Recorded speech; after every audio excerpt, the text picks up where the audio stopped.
Hi there, I'm James Dapperchi, and this is Coffee and a Case Note.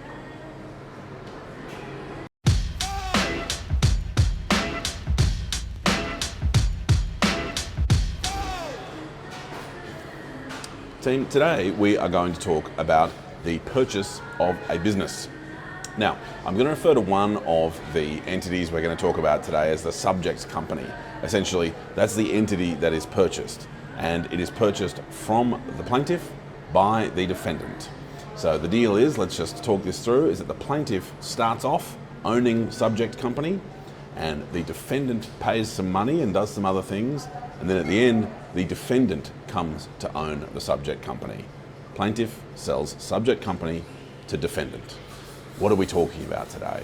Well, the subject company creates, designs and makes a very specific type of mining equipment that essentially allows you to use electronic stuff in hazardous situations in mines. And so it's quite a specific, quite complex, quite bespoke piece of technology, and it is created by the plaintiff. There are a number of plaintiffs, but we're just going to pretend there's only one for the sake of today's discussion.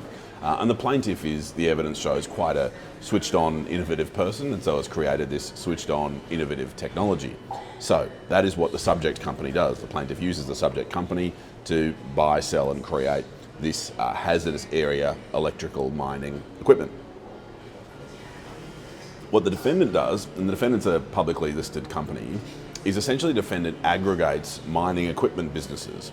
So it tries to buy a lot of different mining equipment businesses and sort of create an amalgam that says, oh, hey, I've got the best, producer of vehicle X or piece of equipment X. And if I bought a great business that produces steering wheels or whatever it might be, then by combining the business I own creating steering wheels and the business I own creating mining cars, or whatever we're going to call them, then I will achieve a beneficial outcome because there'll be an efficiency there from me owning both of them. So basically that's the business model of the defendant, amalgamate all these different sort of quite specialised bespoke businesses.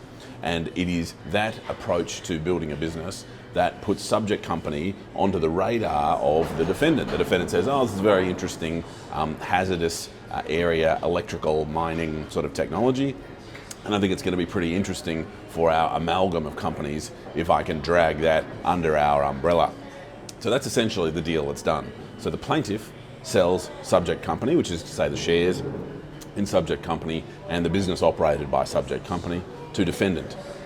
What's paid?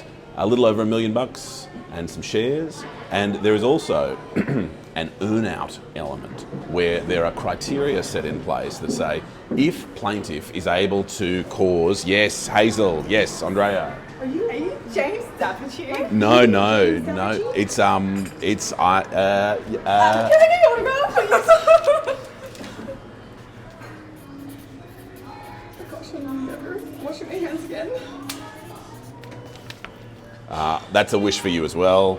Hazel, Andrea, you guys are very generous. This is very silly and fun. This is what happens when you send around a Teams message to say, come and fucking prank my video marketing thing. And I don't really know what I'm doing. It's actually pronounced Dapperchi, but This is so exciting. that's a joke. Thank you. Thanks, dudes. Do you need context on that? I sent a Teams message around to say all these videos are the same, and if you want to come and interrupt, come and interrupt. And that's Andrea and that's Hazel. They're both excellent. Go make friends with them on whatever platform you're on. So we were talking about the earnout criteria, right?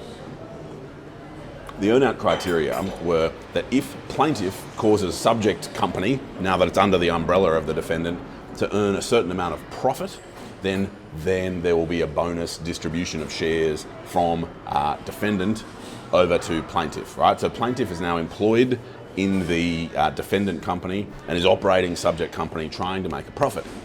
Now what happens as this progresses is that there's a bit of a downturn in the mining market. It's a coal sort of amalgam, and the price of coal goes down and the market starts to turn a little bit ugly.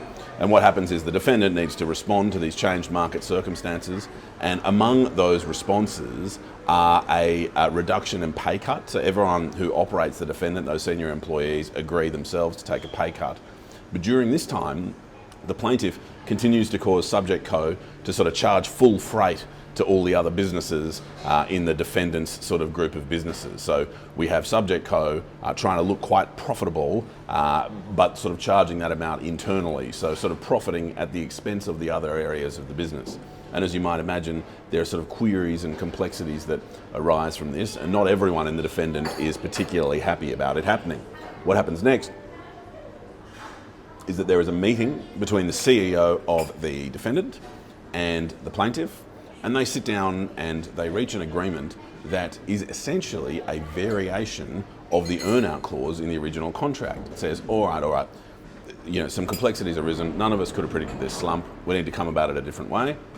Let's change the scenario from you having to generate 250 grand profit to $1 million in revenue. Hopefully that's a little bit easier. Hopefully that's a little bit smoother. And it means that you won't be chasing your profit margin for SubjectCo at the expense of the other entities in this group. At this time, we also have plaintiff in their personal capacity, or the plaintiff who is a real person. There are a number of plaintiffs, remember, becomes a senior employee over in defendant after the sale goes through, and is moved from a position that's quite financial and businessy into a position that's quite sort of product design innovation-y, and so probably more likely to take advantage of those creative and technical expertise areas that plaintiff has, and to place less reliance on their ability to run a business, as it were. So these changes are made, they are discussed. There is a no oral modification clause in the sale contract. And so they've sat down and had a chat, and there are some emails that follow. And essentially those emails repeat the terms I just mentioned to you, that 250 grand profit to 1 million revenue, and the shift from one role to another, essentially. What happens is that CEO shortly after leaves defendant, and the new people running defendant say, we weren't there in that conversation. There's this no oral modification clause in the contract. We didn't know these emails have been sent. They don't bind us necessarily. And so one limb of the claim brought by the plaintiff today is a declaration that yes, indeed, the clause was modified by the effect of those emails. It was amended in writing by the way those emails were exchanged. And if I can just spoil the ending on that point, the court accepts that. And indeed, there's a comment made that it's a fairly straightforward legal issue, that you could amend the contract in writing, and it was amended in writing. The CEO had authority on behalf of the defendant to modify it, and the plaintiff obviously had authority to make that amendment or reach that agreement as well. So the court says, yeah, that's fine. But the second issue is the issue about, well, okay, did we actually get to our million revenue? And there are some contested elements to this where it looks on the face of it, based on the numbers the defendant produces, of no. And the plaintiff raises an issue of a new hydraulics business and says, hey, look, whoa, the numbers you've provided don't include the hydraulics business. That's part of what SubjectCo did. And so anything that's hydraulic, this new hydraulics business, that shouldn't be attributed to the defendant's work. That's part of the business you bought. That's part of what SubjectCo was doing. And so the amount earned in relation to that should come into the calculations about SubjectCo, and so should be considered in relation to whether I'm getting this bonus or not, whether I'm getting these extra shares.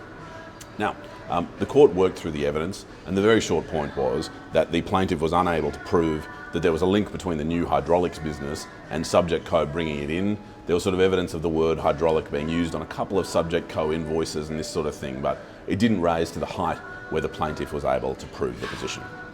And so we find ourselves in this position where the plaintiff has won on one element of the claim. They said, yeah, look, this agreement was varied.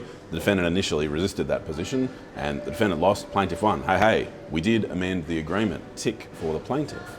Do you remember the second part of what the plaintiff was after was a declaration? After that declaration was, well, then where are my shares? Because I met this earnout criteria. And where are the dividends that I would have earned in the in-between time when I haven't been given my shares? Well, what the court says is, hang on, the new business you're trying to incorporate into your maths, plaintiff, was in fact not a business attributable to SubjectCo, and so the numbers for new business do not fall into the calculation for your earnout criteria, and so potentially even aside from that, you didn't meet the earnout criteria, and so you don't get your shares or your dividends. And so we have this sort of Pyrrhic victory for the plaintiff, where the plaintiff wins for the contract variation, loses for the shares and dividends relief, and the court says, well, that should also sound in legal costs. And so the plaintiffs technically, is ordered to pay the costs, or 80% of the costs of the defendant, based on the outcome of the proceedings being vastly more in favour of the defendants than the plaintiff, and based on the fact that the agreement was varied being a fairly straightforward point, and the failure on the maths, if I can put it that way, of revenue ought to have been obvious to the plaintiff from the start. I hope that discussion assisted you, and that you get interrupted sometime through your day from very well-meaning colleagues who, with the best of intentions, mess around with your train of thought. And I'll look forward to speaking to you again soon, probably next year, over another coffee and another case note. Cheers.